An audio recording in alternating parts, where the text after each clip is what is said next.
Starkiller, un nom qui n'est inconnu pour personne quand on est fan de Star Wars. Devant être le nom donné à Luke Skywalker initialement, l'équipe de Lucasfilm a finalement accroché dessus et l'ont utilisé notamment pour la base du Premier Ordre dans le Réveil de la Force. Mais surtout, c'est le nom que Vador a donné au personnage principal du jeu Star Wars de Pouvoir de la Force. Un personnage devenu emblématique dans l'univers de Star Wars et plus qu'apprécié par les fans. Bienvenue à tous pour l'histoire de Galen Marek.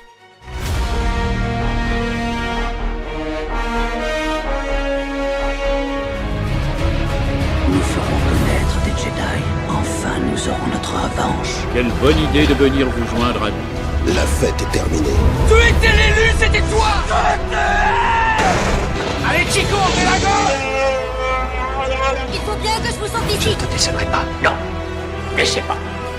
Fais-le. Ou ne le fais pas. Et il n'y a pas d'issue. C'est un piège. Dis à ta sœur que tu avais raison.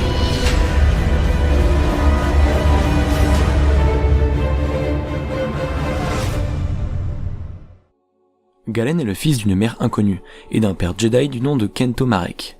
Alors que l'ordre 66 fut lancé, Dark Vador se rendit sur Kashyyyk pour prendre le contrôle de la planète. Sur place, Vador ressentit une grande puissance de la force. En se fiant à son instinct, il arrive finalement face à Kento, le père de Galen. Et étant un ancien maître Jedi, Vador l'affronte et le tue pour poursuivre la purge. Mais malgré la mort du Jedi, la présence de cette force mystérieuse était encore là. Et c'est alors que Vador trouve Galen. Et alors qu'il n'était qu'un enfant, le fils du Jedi récupéra grâce à la force le sabre de Dark Vador. Impressionné, le Seigneur Noir décide de l'emmener avec lui et d'en faire son apprenti. Ainsi, Vador dissimula la présence de Galen à l'empereur, en l'emmenant à bord de son destroyer, l'Executor. Il lui offra un droïde d'entraînement du nom de Proxy qui avait la faculté de changer d'apparence, mais aussi un vaisseau baptisé le Rogue Shadow, piloté par le capitaine Juno Eclipse. Dark Vador poussa énormément la formation de Galen, lui enseignant le pouvoir de la force, les arts Sith, mais aussi les arts Jedi, faisant de Galen un excellent combattant et assassin qui répondra désormais sous le nom de Starkiller. Il envoya son apprenti faire de nombreuses choses à sa place. Il lui demanda notamment de faire face à un Jedi du nom de Ram Kota, ancien Jedi de la République, qui s'était réfugié dans une usine impériale au-dessus de Nar Shaddaa. Starkiller alla donc à sa rencontre et l'affronta. Mais le combat était difficile, aussi bien pour l'apprenti de Vador que pour le maître Jedi, qui était étonné de sa puissance, et eut une soudaine vision, où il voyait que c'était lui-même qui lui enseignerait la force et non Vador. Une totale surprise donc pour Kota, laissant l'occasion à Starkiller de l'aveugler avec son sabre laser et de le projeter violemment par la force. Il regagna ensuite son vaisseau pour retrouver son maître. Starkiller affronta aussi sur Naxus Prime un autre Jedi du nom de Kazdan Paradus, combat qui se traduit de nouveau par la victoire du prodige. Il est intéressant de noter que Marek utilisait une forme de combat bien particulière pour se battre. Déjà, il tenait deux sabres laser, à la manière d'Ahsoka, et il utilisait la forme de combat, le Dun Mok, une forme de combat Sith visant à être agressif en combat, en puisant donc dans son pouvoir, ce qui pourrait expliquer la raison pour laquelle Galen arrive si bien à vaincre ses adversaires Jedi. Et enfin, pour finaliser son apprentissage, Starkiller devait vaincre l'ancienne membre du Conseil Jedi, Shaak Ti, qui avait survécu à l'ordre 66. Il la retrouve donc sur Felucia, déclenchant un duel sans merci, le mettant à rude épreuve. Et malgré la ténacité de la Jedi, Starkiller en vint à bout, restant ainsi invaincu, du moins pour l'instant. En effet, puisque Vador ne s'attendait pas au retour de son apprenti face à la Maître Ti, le Seigneur Noir voyait en son apprenti la possibilité de s'y allier et d'affronter l'Empereur Palpatine lui-même. Mais tout s'enchaîne très vite quand Dark Vador annonce à son apprenti que les espions de l'Empereur l'avaient remarqué. S'ensuivit alors l'arrivée de la flotte de l'Empereur venue de l'hyperespace, et au moment où l'Empereur entra dans la salle, Vador transperce à l'aide de son sabre le corps de son apprenti et le projette à travers le vide spatial. Discrètement, Vador envoie une sonde récupérer son apprenti pour le soigner et le remettre sur pied. Furieux, Starkiller en avait après son maître, qui lui explique que son but était de faire croire à sa mort pour procéder à son nouveau plan où Marek en serait la clé. Il devait monter une rébellion contre Palpatine. Starkiller avait donc besoin d'aide pour son projet, et se rappelant de la vision de Ram Kota, il décida de le retrouver afin qu'il puisse lui venir en aide.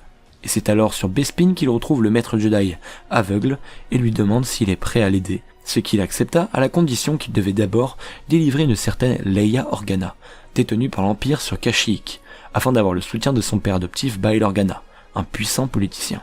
Une fois arrivé sur la planète Kashyyyk, Galen eut une vision dans sa hutte natale de son village. Dans cette vision, il y voyait son père, lui expliquant qu'il était désolé pour ce que lui a fait Vador, et donc de ce qu'il est devenu. Mais Marek, ne voulant pas être perturbé par ses émotions, poursuivit sa mission et délivre Leia, qui, étant réticente à premier abord, lui demanda de détruire un ascenseur gravitationnel que bâtissait l'Empire afin de transporter plus d'esclaves Wookiees à travers la galaxie. Le jeune héros accepta et détruit l'ascenseur, bien que ce ne fut pas une tâche aisée. Kota apprit par la suite la disparition de Bail Organa, suite à son départ pour Felucia, afin de retrouver Shaak Ti. Le Rock Shadow et son équipage se dirigèrent donc de nouveau sur Felucia. La planète était habitée par une aura très sombre. Celle-ci émanait en fait de l'apprenti de la défunte Jedi, Maris Brood, qui, attristé par la mort de son maître, laissa libre cours à ses émotions, et l'avait en otage le politicien Organa. Marek affronta donc la Jedi déchue et remporte le duel. Jugeant qu'elle ne méritait même pas la mort, il l'épargna pour qu'elle regrette à jamais ses actes. Puis il récupère Bail Organa et décide de commettre un acte que l'empereur pourrait percevoir afin qu'il puisse prendre conscience de la menace que pourrait affronter l'Empire. Galen prit alors pour cible le chantier naval de Raxus Prime, un symbole même pour l'Empire. Sur la planète, il détruit le chantier naval mais dut affronter son droïde Proxy, qui, subissant une étrange défaillance, tenta d'assassiner son maître, Starkiller donc. Et pour ce faire, il l'affronta sous de multiples formes, comme celle de Dark Maul par exemple. Marek réussit à déjouer son droïde, mais quand tout à coup, un Star Destroyer était sur le point de s'écraser sur la planète, s'étant détaché du chantier naval. Starkiller puisa dans son pouvoir de la force pour amortir sa chute, ce qui est un exploit surtout quand il s'agit d'utiliser la force sur un vaisseau de cette taille. La rébellion étant en place, Galen convia Mon Mothma et Garm Bel Iblis sur Corellia pour signer la déclaration de la rébellion. En réalité, et ça Galen Marek l'ignorait, sa mission avait pour but de rassembler les ennemis de l'empereur pour les arrêter. Starkiller annonçant la création de la rébellion et sa position à Vador, ce dernier se rendit aussitôt à sa rencontre pour affronter Starkiller et gagne face à son apprenti. Vador plaça alors tous les membres présents sur Corellia en prison et les emporta sur l'Étoile Noire, qui était encore en construction. En se réveillant, Galen décida d'aller sauver ses amis et d'affronter Vador, pour l'avoir trahi de nouveau. Grâce à la méditation de force qu'il établissa avec Kota, il réussit à localiser la position de l'Étoile Noire, qui se trouvait dans le système d'Esper. Galen et Juno réussirent à s'infiltrer grâce à la furtivité du Rock Shadow. Avant de partir sauver ses amis, Juno et Marek s'embrassèrent pensant vivre leurs derniers instants. Affrontant de multiples soldats qui se trouvaient sur son passage, et alors qu'il se dirigeait vers la salle du trône de l'empereur, Vador se dressa contre son apprenti pour stopper sa progression. Un combat avec des échanges puissants se lança alors, si puissant que Starkiller, débordant de haine, prit le dessus sur le combat et usa de son pouvoir pour projeter Vador de manière si puissante qu'il brisa une porte blindée donnant sur l'empereur et les alliés de Galen alors emprisonnés. Ram Kota faisait partie des prisonniers et s'attaqua à l'empereur qui utilisa ses éclairs pour se défendre. Voyant la détresse dans laquelle se trouvait le Jedi, Starkiller lui vient en aide et l'empereur lui-même ne réussit pas à vaincre le jeune prodige. Et alors qu'il allait l'achever, Kota l'en empêcha. S'ensuivit alors l'arrivée express du Rock Shadow qui débarqua dans la pièce. L'empereur profita de la situation pour attaquer Galen. Les prisonniers en profitèrent quant à eux pour s'échapper à bord du vaisseau. Galen faisait face à l'empereur et était sur le point de lui renvoyer ses éclairs pour le tuer, mais une puissante explosion surgit, tuant ainsi le héros qui avait vaincu à la fois Vador et l'empereur. L'empereur avoua plus tard que Starkiller était à même de le vaincre et qu'il était plus puissant que n'importe qui.